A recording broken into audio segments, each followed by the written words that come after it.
Hello' everyone, মই আজি এদিনতে বনাই খাব পৰা জলকীয়াৰ আচাৰ শ্বেয়াৰ কৰি আছোঁ।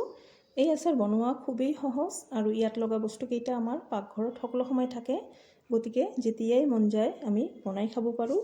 তেনেহ'লে ভিডিঅ'টো স্কিপ নকৰাকৈ চাই থাকক।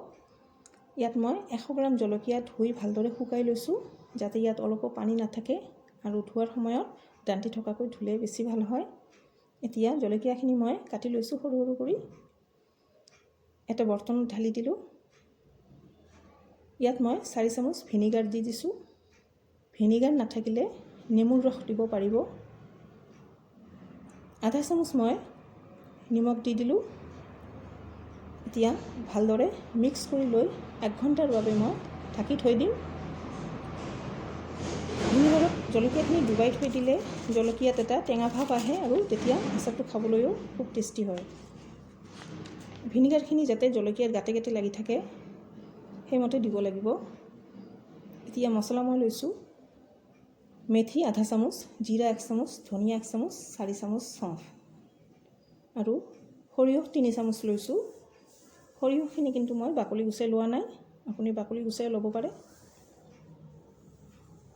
এতিয়া মছলাখিনি মই 1 মিনিটৰ বাবে ভাজি ল'ম।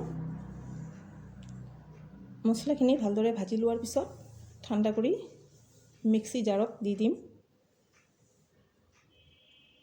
সৰিয়হখিনি এতিয়া মই দি দিম। সৰিয়হখিনি কিন্তু মই ভাজি লোৱা নাই, মছলাত দি দিলোঁ আৰু গুড়ি কৰি লৈছোঁ। মছলাখিনি কিন্তু মই মিহি কৰি গুড়ি কৰা নাই, অলপ আধা গুড়ি কৰি লৈছোঁ। আধা গুড়ি কৰিলে ইয়াৰ টেষ্টটো বেছি ভাল হয়। এতিয়া এটা ফ্ৰাইং পেনত মই তেল গৰম হ'বলৈ দিছোঁ। ইয়াত মই 50 গ্ৰাম তেল লৈছোঁ।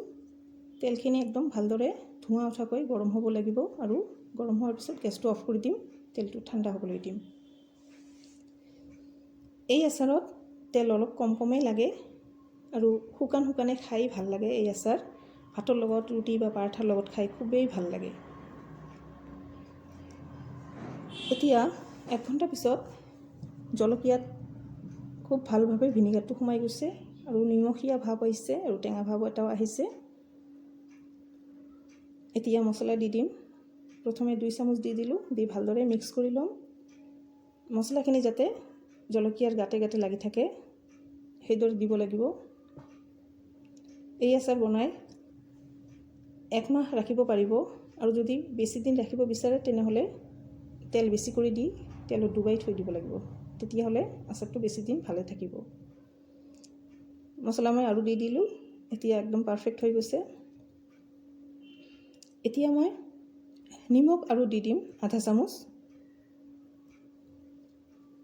প্ৰথমতে মই আধা চামুচ দিছোঁ, এতিয়া মই আধা চামুচ দি দিলোঁ আৰু নিমখখিনি সোৱাদ অনুসৰি দিব। ভালদৰে মিক্স কৰি লৈ এতিয়া গৰম কৰি ঠাণ্ডা কৰি লোৱা তেলখিনি মই দি দিলোঁ। তেল দিয়াৰ পিছত ভালদৰে মিক্স কৰি ল'ম। এতিয়া হৈ গ'ল আমাৰ ইনষ্টেণ্ট জলকীয়াৰ আচাৰ।